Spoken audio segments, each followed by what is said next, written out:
یه جمله اگه بخوای به نکست بگی بهش چی میگی؟ میگم که ازت خیلی بدم میاد. تو با کسی اوکی بشی بهش میگی ازت بدم میاد. خب با هم جدا شدیم. داداشون اکس نکست نیست. خب چه فرقی میکنه؟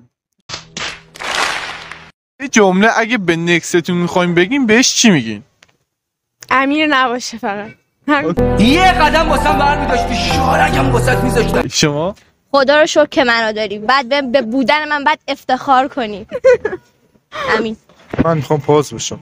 پاس؟ دکمه استارت. آها چرا؟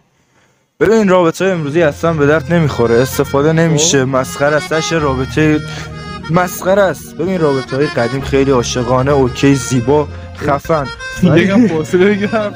ولی ما داریم زحمت میکشیم، تو نمیدونی چه بلای سر ما اومده. اصلا رابطه به درد نمیخوره. همین بحثش هم مسخره است.